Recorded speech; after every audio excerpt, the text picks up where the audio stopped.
Boa noite, Petrópolis. Boa noite, família da Rede Petrópolis de televisão.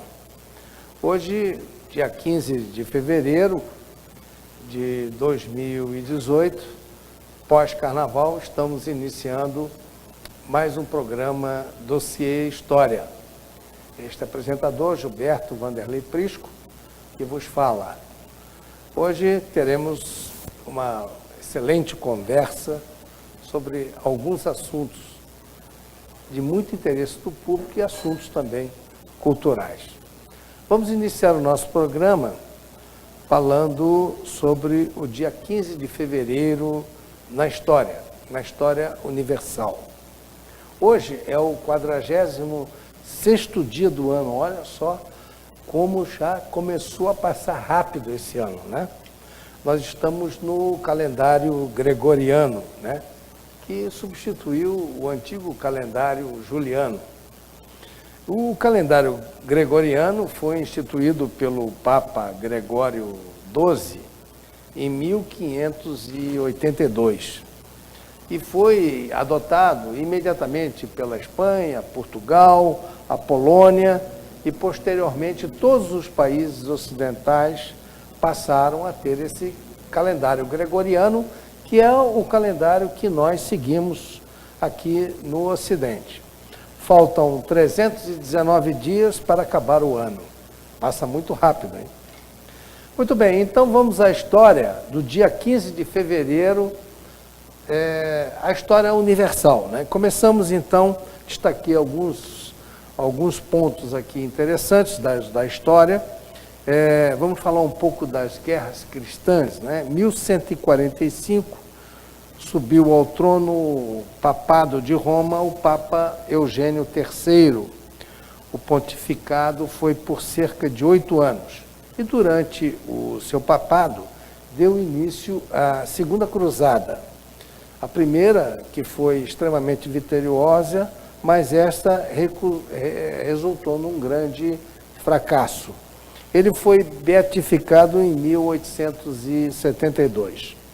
Essa Segunda Cruzada foi uma expedição bélica dos cristãos do Ocidente em resposta à conquista do condado cristão de Edessa pelos muçulmanos, que a haviam conquistada em 1144 pelo líder muçulmano Zengi, entre 1147 e 1149. Engraçado que esse ponto, esse fato histórico é um marco divisório da influência do cristianismo na Ásia Menor, na África do Norte e no Oriente Médio de uma forma geral. Foi a partir daí que a expansão muçulmana se inicia.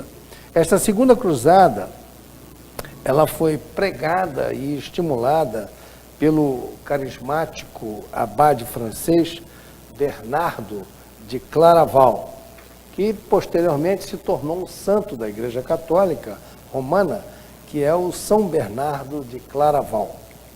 Essa Segunda Cruzada foi liderada pelos reis Luís VII de França e também pelo Conrado III da Germânia, com a ajuda de Leonor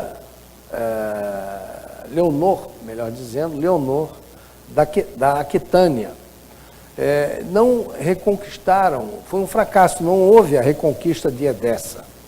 E Edessa era um condado que ficava ali na Palestina. E deixaram o reino de Jerusalém politicamente mais fraco na região. O único ponto positivo da campanha fora a recuperação de Lisboa, em 1147, que até então estava dominada pelos muçulmanos. Os berberes, que invadiram aquela região, e 900 e tanto, e Portugal conseguiu se desvencilhar. Após a primeira cruzada, 4 reinos foram criados na região da Palestina. A primeira cruzada, como eu falei, foi vitoriosa, né? O condado de Edessa, o principado de Antioquia ou Antioquia e o condado de Trípoli, e ainda o reino de Jerusalém, né, que passou a ser cristão, dominado pelos cristãos a partir dessa primeira cruzada. Conquistadores muçulmanos, porém, que na época expulsaram os cristãos, vem sempre nessa toada da conquista de Edessa, que foi Zengi, que era um grande general, depois dele seu filho Nur ad-Din, que consolidou a unificação da Síria, o Atabaque de Alepo, que capturou o castelo de Artésia ao príncipe de Antioquia. Vejam vocês como esses nomes, a história se repete em ciclos. E nós temos aqui notícias de Alepo a toda hora, com aquela guerra civil que lá já está por muitos anos e que já ceifou a vida de muitos inocentes. Então, ele capturou o castelo de Artésia ao príncipe de Antioquia, assimilando terras até o Egito. Foi a partir daí que o Egito se torna e se transforma de uma região cristã para uma região muçulmana, né? E o seu sucessor, finalmente, que foi Saladino, foi assim, um marco maior da guerra muçulmana contra os cristãos, ou dos muçulmanos contra os cristãos, que foi Saladino, que tomou definitivamente Jerusalém, né, aos muçulmanos. E continuou Saladino a reconquistar territórios e a expulsar cada vez mais cristãos da região. E deixou limitados algumas cidades costeiras. O Saladino era um sábio. Ele, na realidade, estava dentro de um contexto muçulmano, mas ele era um homem muito sábio. E ele tolerou, vamos dizer assim, que cristãos ficassem isolados em algumas cidades. Não se sabe por quê. Mas perguntaram a ele, né, por que da tomada de Jerusalém? Qual a importância de Jerusalém para ele? E ele disse, nenhuma. Essas foram as palavras textuais dele. Ele era um homem muito mais da guerra, da atividade bélica, do que propriamente do fanatismo religioso. Agora, falar um pouco de Leonor de Aquitânia. Ela foi uma das mulheres mais ricas e poderosas da Europa medieval, que é a Idade Média. Ela foi duquesa de Aquitânia e da Gasconha e condessa de Poitiers, onde também se travou, anteriormente a ela, a grande batalha que livrou a Europa Central da invasão muçulmana, né? Hoje, se não fosse aquela batalha de Poitiers, nós hoje estaríamos 5 vezes por dia prestando homenagens a Meca, né? Isso foi o que salvou a civilização cristã e foi o que salvou a religião, a nossa cultura ocidental, né? E ela era, então, condessa de Poitiers por seu próprio direito, né, que se chama, a expressão em latim é suo iure. Ela foi ainda rainha consorte da França, como esposa de Luís VII, e depois da Inglaterra, como esposa de Henrique II, além de ter sido matriarca da dinastia Plantageneta, ou Angevina, conjunto de monarquias que reinaram a Inglaterra entre 1154 e 1399.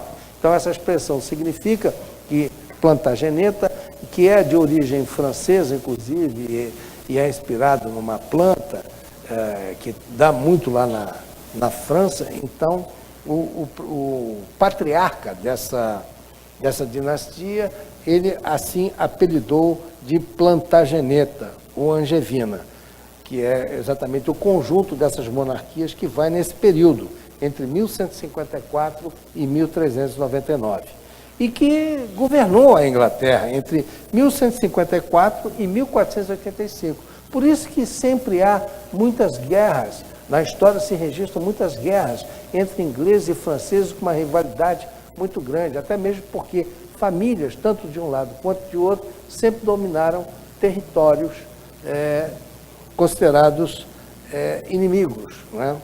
Era a filha mais velha de Guilherme X, o Santo, a quem sucedeu em 1137, e de Aenor de Châtellerault, que era a mãe dela.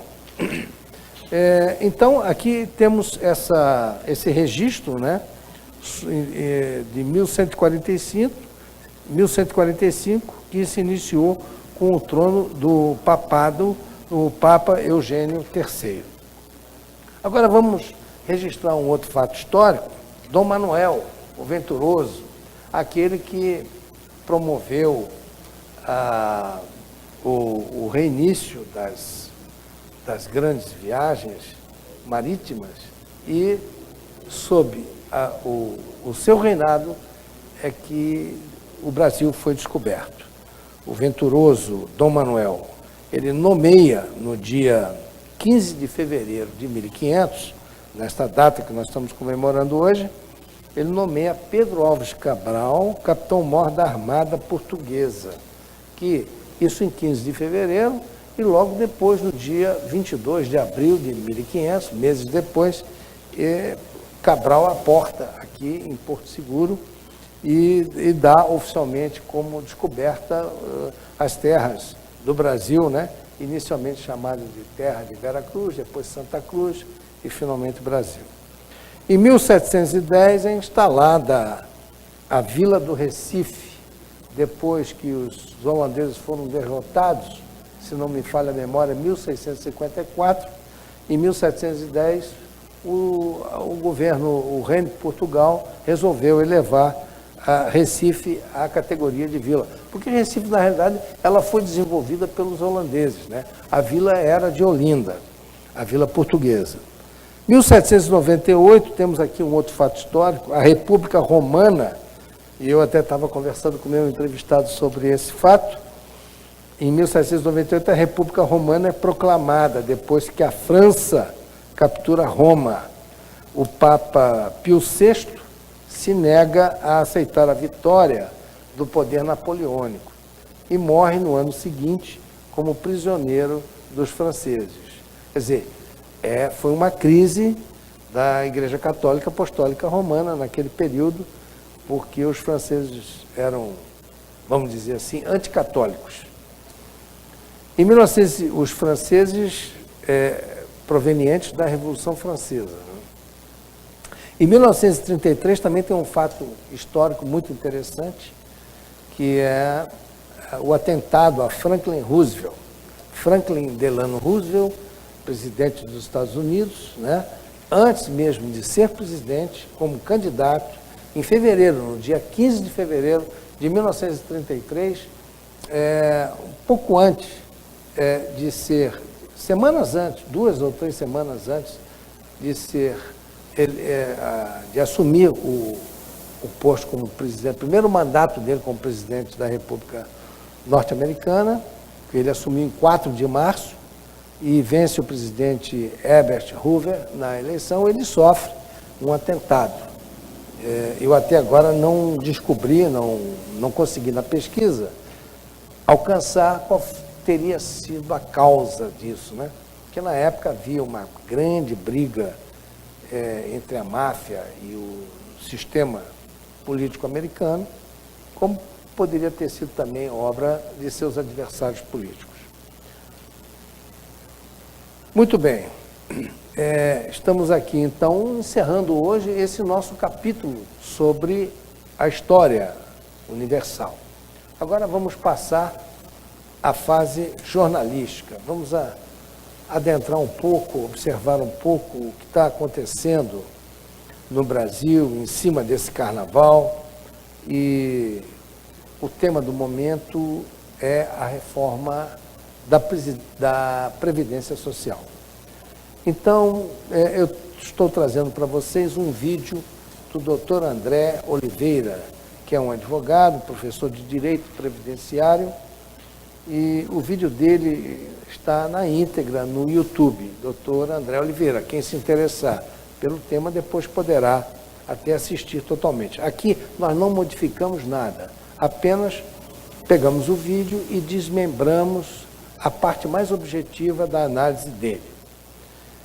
dividimos as explicações do Dr. André sem o chamado strike, né? Que é aquela modificação, o vídeo que você produz para poder fazer alguma coisa em cima. Não fizemos o strike. Não deturpamos em nada a proposta dele. E o vídeo dele está autorizado por ele no YouTube a que fosse divulgado por outras pessoas, desde que não fizesse o strike. Então vamos aqui em etapas possibilitar o nosso comentário a respeito dessas reformas. A primeira proposta da reforma previdenciária proposta por essa emenda constitucional que foi elaborada pelo governo federal, né? Então, temos aqui, o doutor André vai estabelecer, então, esse primeiro ponto da reforma. Vamos lá.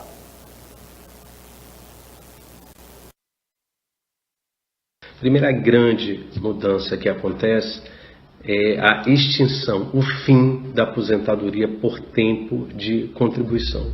O que é que isso significa?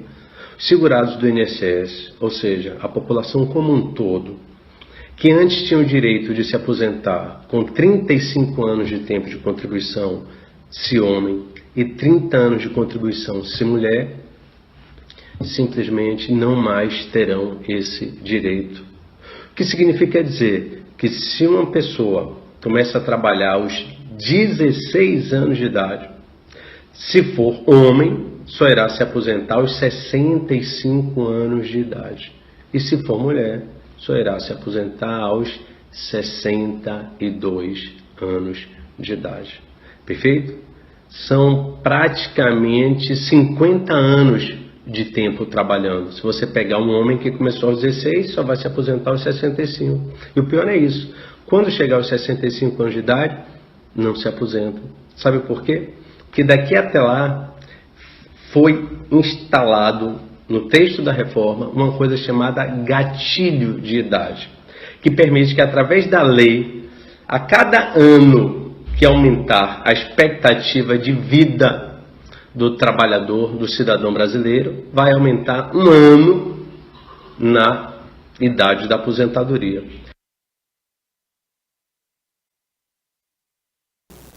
Então, veja, é a extinção ou o fim da aposentadoria por tempo de contribuição. Nós não vamos ter mais esse sistema hoje, segundo a proposta da emenda constitucional.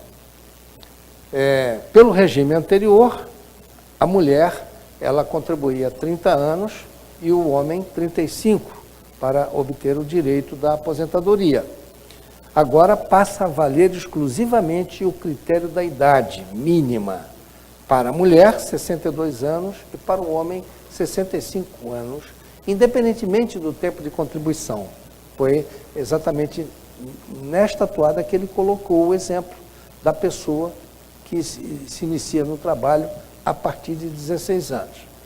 Agora, mesmo assim, é passível, né, o gatilho da idade de acordo com a expectativa de vida do brasileiro. Como ele falou, se amanhã as estatísticas oficiais do governo colocar como a expectativa de vida, um aumento sobre essa expectativa de vida, vamos dizer, mais um ano, mais 2 anos, mais 3 anos, e volta e meia com os remédios e os recursos da medicina hoje, a expectativa de vida do cidadão está aumentando.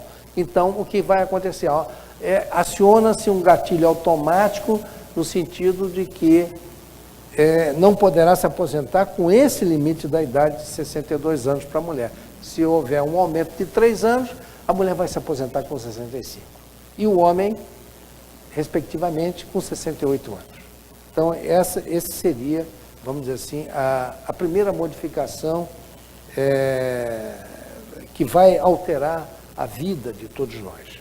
Agora, o comentário, vamos ver a segunda proposta da reforma da Previdência. Vamos lá.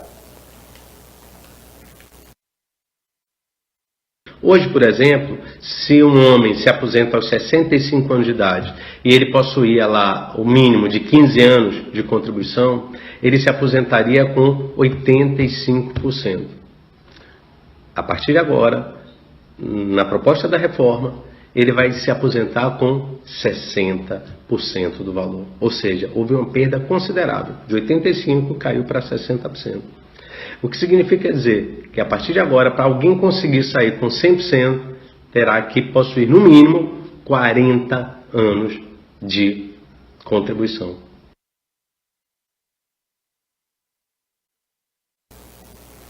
Bom, salvo o melhor juízo, eu achei essa proposta um tanto quanto equilibrada, porque antigamente a pessoa contribuía 15 anos e tinha o direito da aposentadoria em 80%.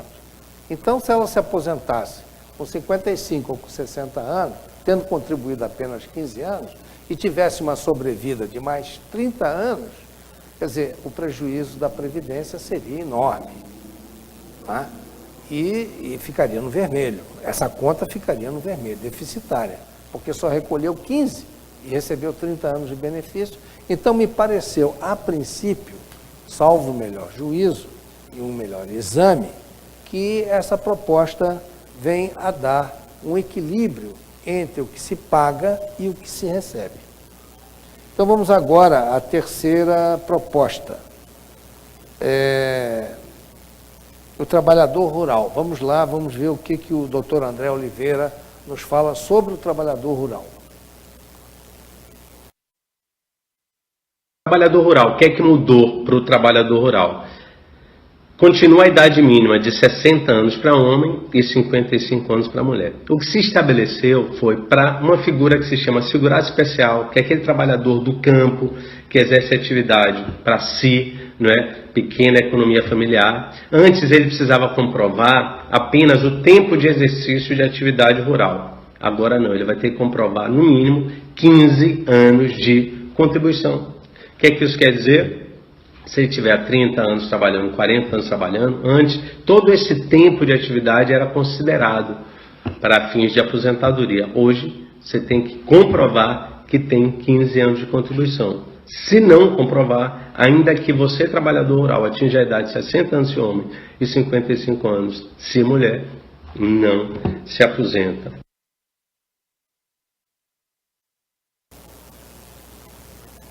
Essa proposta também me pareceu um tanto quanto equilibrada. Ressalvo aqui o juízo de outras pessoas, a opinião de outras pessoas. Mas vou explicar por quê. Primeiro que essa é uma aposentadoria especial, em que o governo, com o dinheiro daqueles que contribuíam, fazia justiça social para o pessoal do campo, que durante muito tempo ficou abandonado. Só que hoje, com o desenvolvimento do agronegócio, o campo está muito desenvolvido. As pessoas já não estão tão carentes como antigamente no campo. Então é muito justo, me parece razoável, que as pessoas do campo também tenham que comprovar contribuição, porque antigamente só comprovava o tempo de serviço no campo sem nenhuma contribuição e podia se aposentar. Agora não, agora vai ter que ter pelo menos essa base de 15 anos de contribuição. Então me pareceu que é razoável, né? Agora vamos à quarta proposta, que é para os professores. Vamos ver aqui o que o doutor André Oliveira se refere.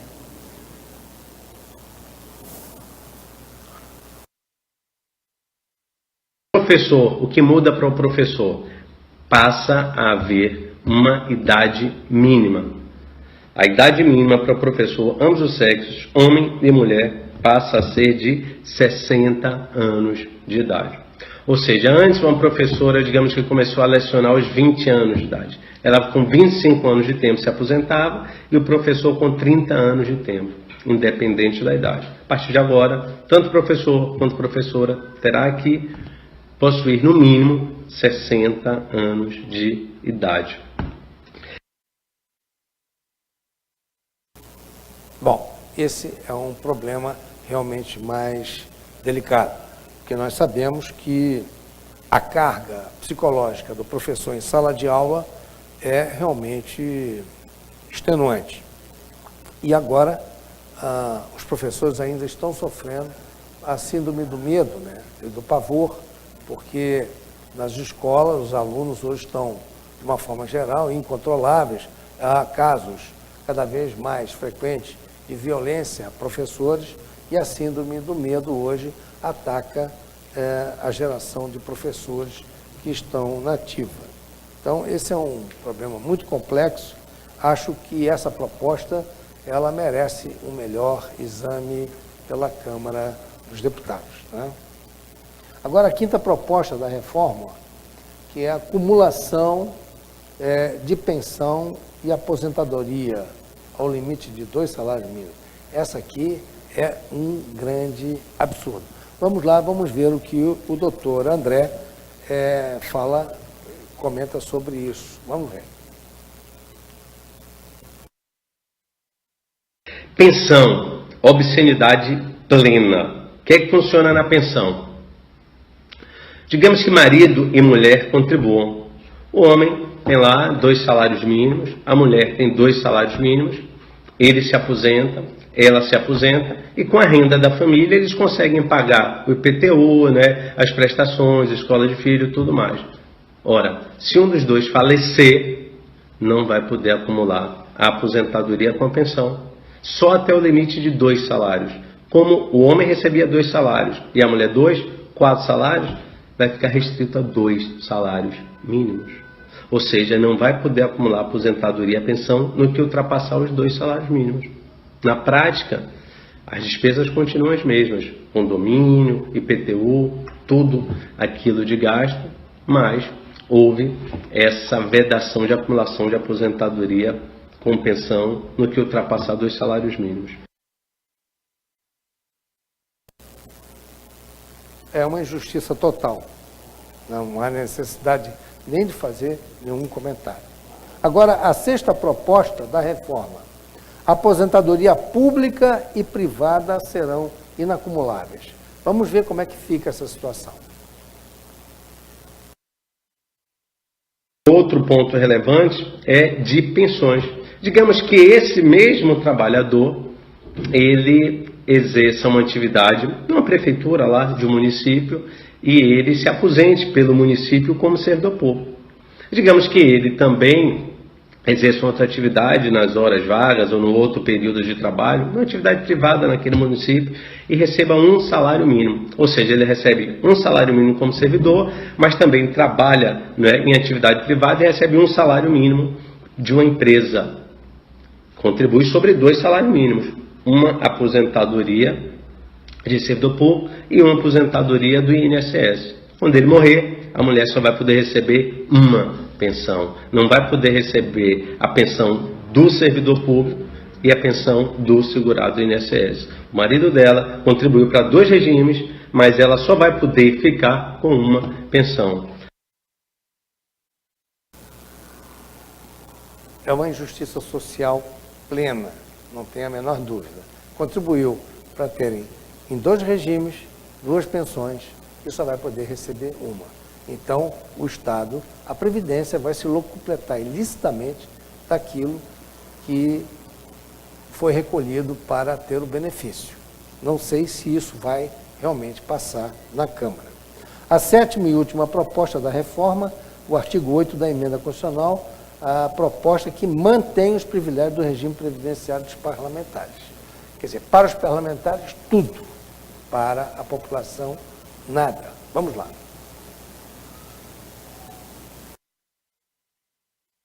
Artigo 8º da emenda constitucional proposta.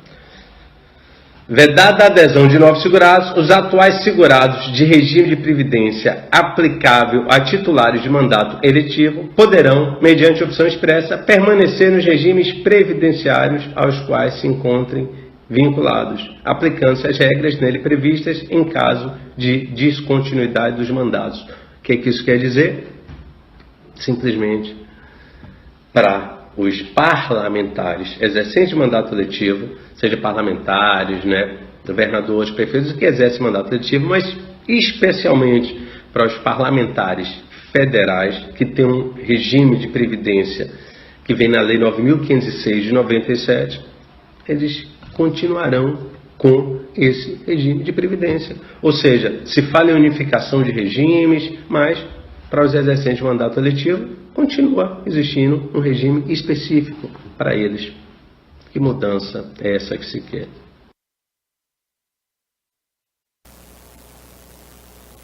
Isso é um caso único de expectativa de direito que vira direito adquirido. Lei 9.506 continuará com este regime específico. Isso é uma excrescência, isso é um absurdo.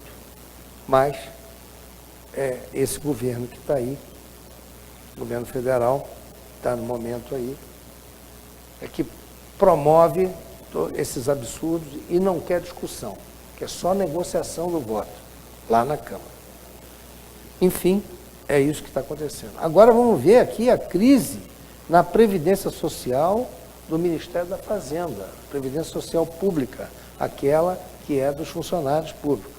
A Pública Central do Servidor apresentou representação, uma denúncia formal contra o secretário da Previdência Social do Ministério da Fazenda, Marcelo Caetano. Vamos ver essa matéria.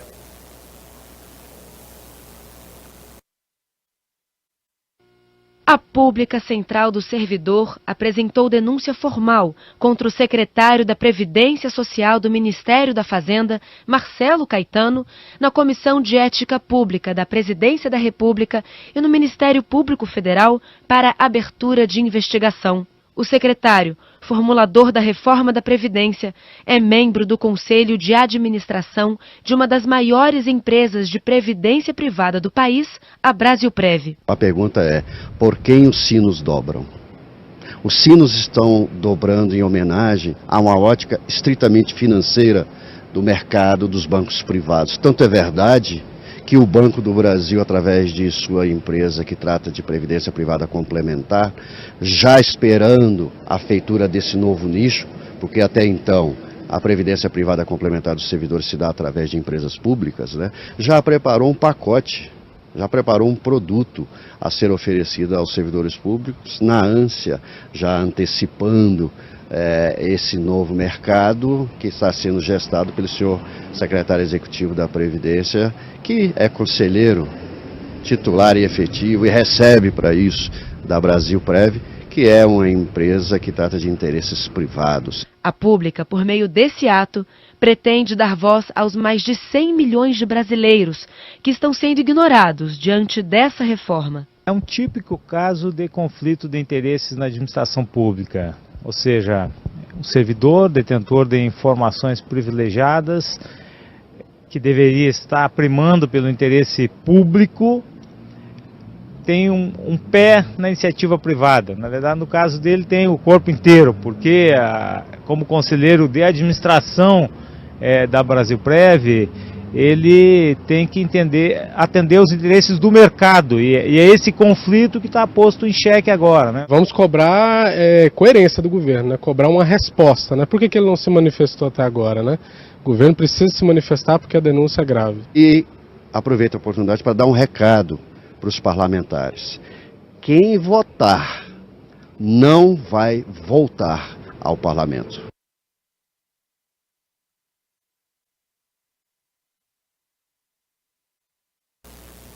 Bom, meus amigos, é absolutamente incompatível, né, a função pública com os interesses privados. Brasilprev é uma empresa que tem os interesses privados dela e está se utilizando de uma pessoa que é do seu próprio órgão, do seu próprio organismo, para que possa legislar. Foi exatamente esse Marcelo Caetano que é o responsável pela formulação dessa proposta da Previdência Social.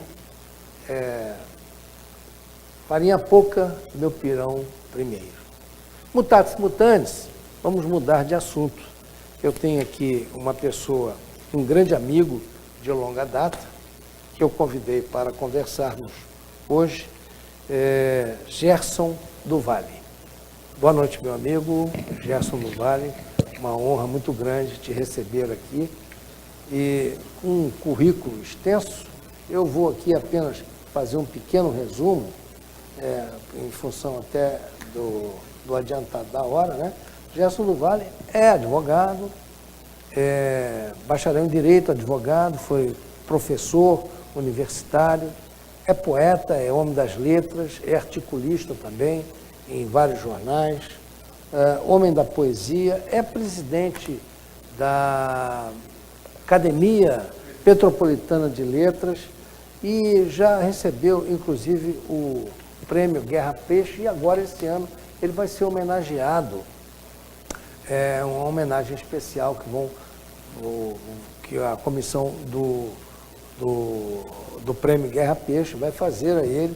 Ele vai receber uma homenagem especial. Então, eu convidei hoje o Gerson para que ele viesse aqui conversar conosco. Eu já aqui inseto uma primeira pergunta a ele, dizendo como é que ele sente essa quarta revolução industrial que nós estamos vivendo, que é uma revolução eletrônica, agora entramos pela física quântica, e como é que fica isso, Gerson, na sua cabeça, na cabeça daqueles mais antigos da geração como a minha, como a sua, né, que nós fomos criados em outro contexto e agora nós temos que nos adaptar a essa velocidade eletrônica, quântica, e as mudanças são todo dia, sempre nos pegando no contrapé. Como fica isso para nós? Boa noite, Prisco, boa noite a todos.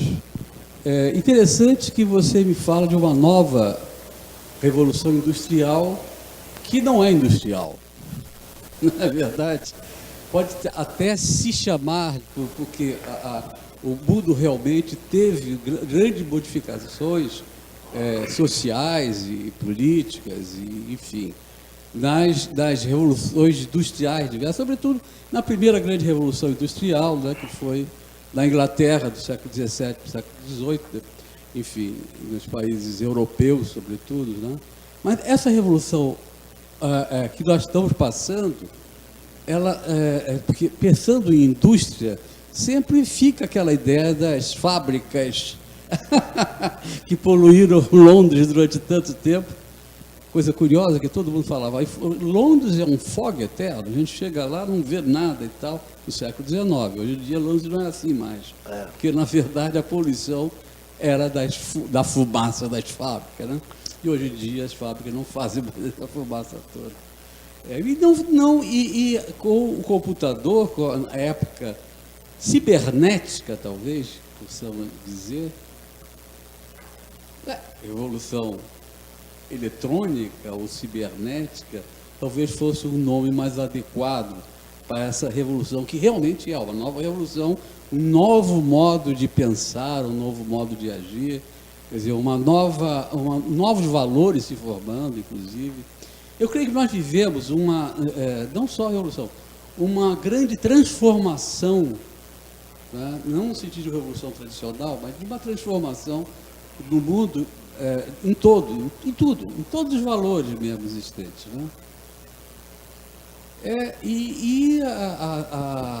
A eletrônica, enfim, e vários outros fatores da modernidade, né, tem causado isso. O que eu penso, eu acho que isso nós não temos nem que pensar, isso é uma realidade que nos circunda, que nos leva, né? Há uma grande crise, não tem dúvida. Há uma grande crise do pensamento, uma grande crise da transformação dos valores, que afeta todos nós. Não é? Crise que, inclusive, faz com que nem sempre a gente compreenda bem o que esteja acontecendo, né? Se revolte, às vezes, diante de alguns fatos. Mas essa crise é decorrência da transformação, como em todas as transformações, como todas as revoluções, sempre houve, né? Espero que seja para melhor. E como fica a posição do poeta nessa história? O literato, vamos dizer assim, que eu sou realmente um escritor, fundamentalmente. Você falou que eu sou advogado e tal, vivi sempre disso. Que de poesia e literatura ninguém vive, sobretudo no nosso país.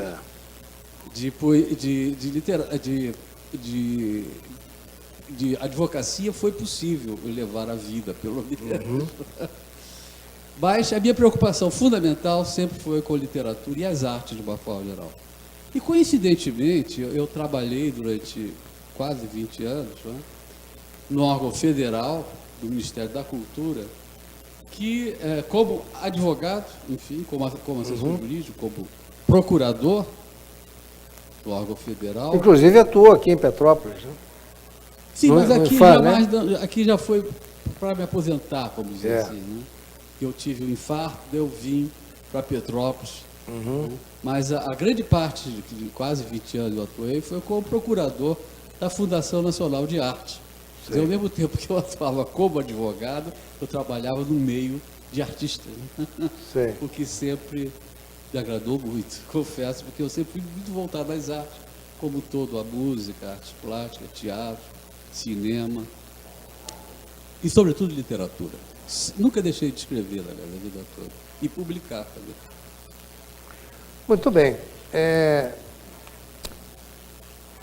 Quando você veio para Petrópolis, e isso deve fazer o quê? Uns 20, 30 anos? Talvez? 32 anos. 32 anos a Petrópolis.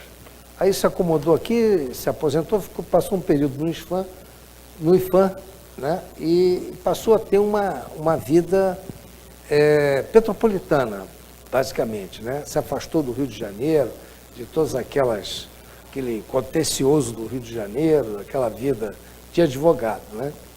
E de lá para cá você foi candidato a prefeito, sempre com o foco da cultura, a sua plataforma política, você foi candidato pelo Partido Verde, na época.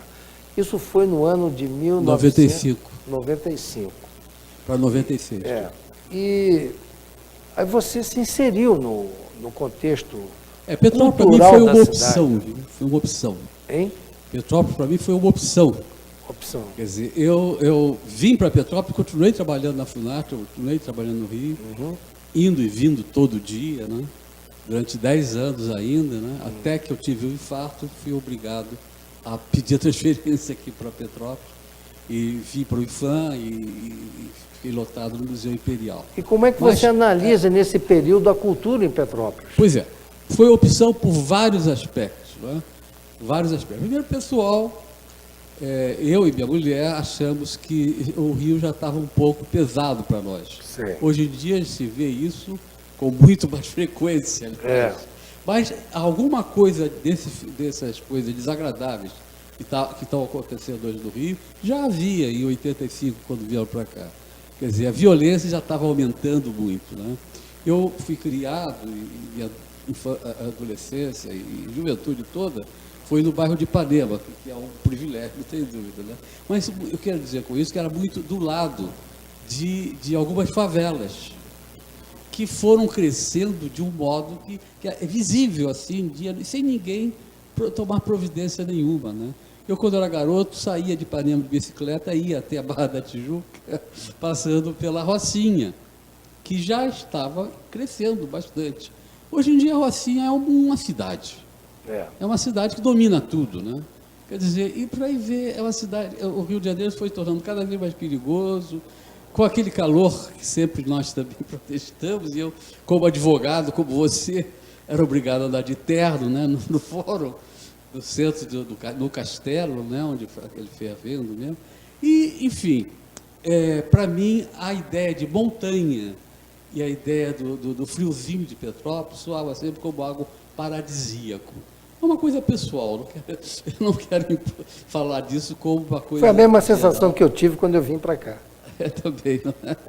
E depois comecei a me apaixonar por Petrópolis. Comecei a me interessar pela história de Petrópolis e vindo trabalhar no Museu Imperial. Inclusive tive a oportunidade, né, de trabalhar, de conhecer, enfim, vários documentos do museu e pessoas que conheciam bem a história de Petrópolis.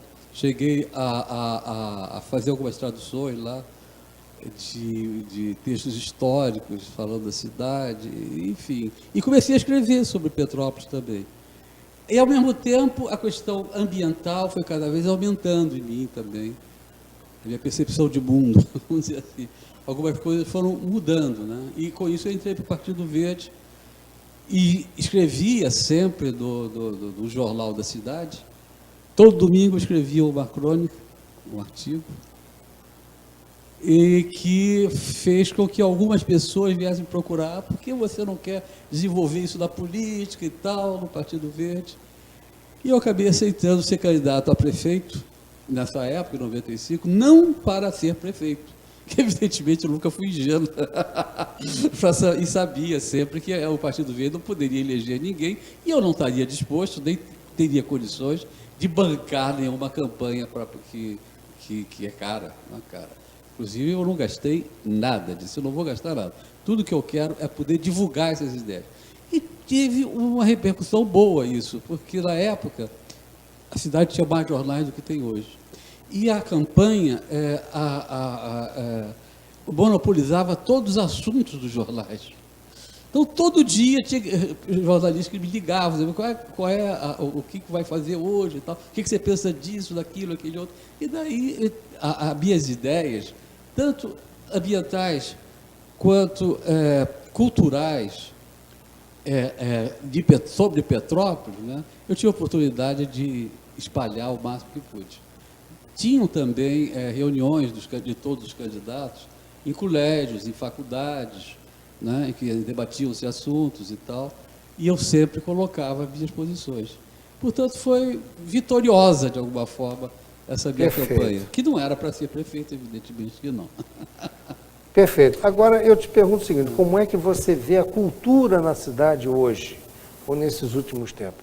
Você que é um homem da cultura e que participa de uma entidade importante, talvez a primeira, mais antiga de todas essas. A Academia Petropolitana de Letras é uma entidade que tem uma importância fundamental da cidade de Petrópolis, que nem sempre as pessoas têm conhecimento, né? Ela nasceu como uma associação em 1922.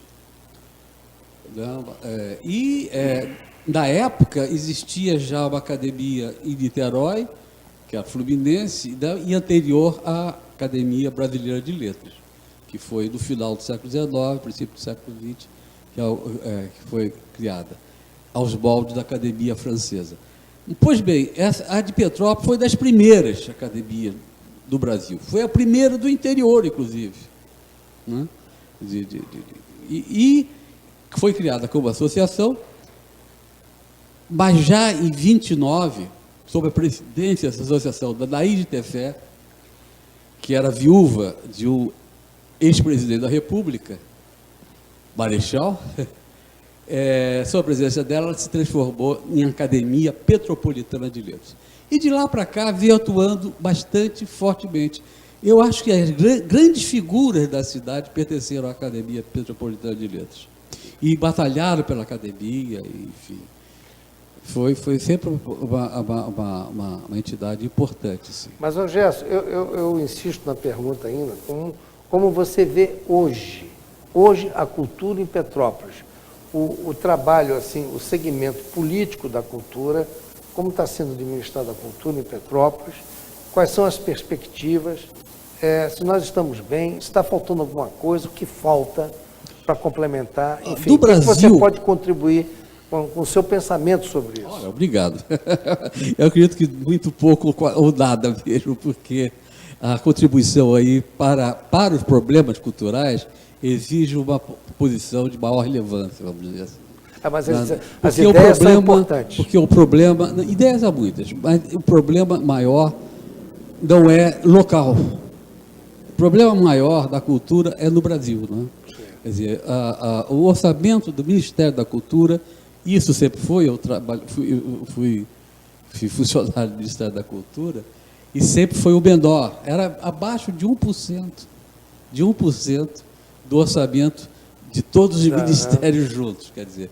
E com isso não se pode fazer grandes coisas, né? Se bem que isso houve um período áureo, vamos dizer assim, do Brasil. Eu não vou falar de Petrópolis, porque Petrópolis é apenas um reflexo do que está acontecendo no Brasil, tá? Do que sempre aconteceu, eu acho. Em toda parte, o problema cultural é muito grave, sim, é muito grave. Não há dinheiro para a cultura e sem dinheiro não se desenvolve. E não há, inclusive, uma seriedade. Esses valores que estão sendo transformados, que falei ainda há pouco, com a revolução industrial, da internet, e tal, o que você prefere chamar de industrial também, ou que seja industrial. Porque não deixa de ser uma indústria também, não vê? A indústria do silício, o Vale do Silício é uma indústria. Pois é, mas eu preferia não ver cultura como indústria. Não, a cultura tudo bem. Não, porque... Mas a comunicação e mas a só internet... que a cultura está no cerne dessa transformação de valores. E as pessoas nem sempre se dão conta disso. Vem a cultura como uma coisa secundária, quando, na verdade, é através do pensamento, Exato. dos valores culturais que existem por cada sociedade, vamos dizer assim, que as coisas se realizam, que as pessoas se formam. A educação é a transmissão de cultura, antes de mais nada. É verdade. Quer dizer, é a cultura que deveria estar à frente. E no Brasil nunca esteve. Nunca esteve. E agora está... Houve um momento em que isso foi quase... E eu quero falar disso porque isso eu sou testemunha. Que como você colocou aí, eu fui da Funarte. Eu mesmo coloquei, da Fundação Nacional de Arte, que era do Ministério da Cultura, né? Fui procurador lá durante quase 20 anos. A Funarte foi criada em 1976 com uma grande finalidade de aumentar o prestígio dos artistas brasileiros para esses artistas participarem melhor. Talvez houvesse isso de fundo, entendeu? No próprio governo brasileiro, porque a maior parte dos que contestavam os governos militares eram artistas. Você lembra disso, como foi contestado por artistas, alguns que foram para o exílio e tudo mais. E, de repente, houve, por parte de alguns intelectuais do governo, parece que, enfim, alguns intelectuais do governo Geisel, né? Essa implementação no órgão que foi criado com muito dinheiro, e que se colocou dinheiro nesse órgão, que era a Funarte, e que com projetos de levar artistas do Rio de Janeiro, de São Paulo, né, para o exterior do Brasil todo, viu, com uma programação intensa. Isso foi um momento realmente em que se investiu um pouco mais na cultura, me parece. Mas isso ainda foi pouco, e foi durante pouco tempo também. Muito bem, eu estou no final, estou com 2 minutos só do nosso tempo. Você poderia me responder em 1 minuto, mas 1 minuto mesmo, sobre a Lei Rouanet. O que você acha da Lei Rouanet? Olha, é imprescindível que haja incentivos fiscais para o implemento da cultura. Isso não tenho dúvida. E a maior parte das pessoas que falam contra a Lei Rouanet é porque acham que a cultura não é importante. Porque para que a cultura possa realmente ser bem realizada, é por incentivo. Nos Estados Unidos existe mais. Mas ela foi implementada de uma maneira correta aqui no Brasil? Começou com a Lei Sarney, né? Começou com a Lei Sarney, e eu participei disso, da época da Lei Sarney, depois da Lei Rouanet, que era o ministro da Cultura, dos intelectuais mais sérios que o Brasil já teve, que era o diplomata Rouanet, né?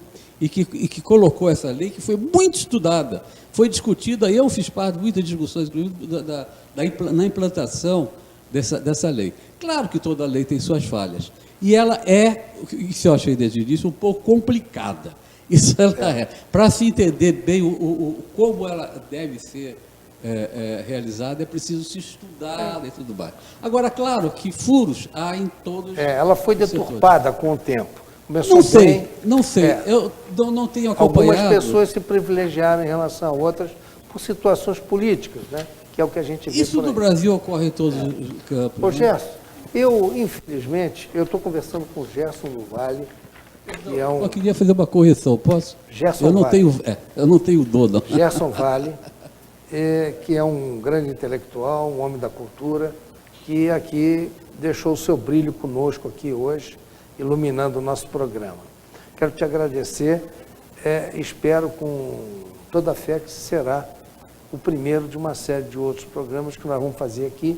Inclusive, o nosso programa se propõe a fazer debate e eu devo trazer aqui pessoas da cultura para nós debatermos aqui num programa especial essa situação. Encerramos o nosso programa. Eu já estou na tolerância. Quero lhe agradecer. E muito obrigado pela tua presença aqui. Aos telespectadores, eu quero só lembrar que o nosso programa é sempre às quintas-feiras, às 18 horas, e nossa reprise domingo a partir de 8 horas da manhã. Uma boa noite a todos e até a próxima quinta-feira, se Deus quiser.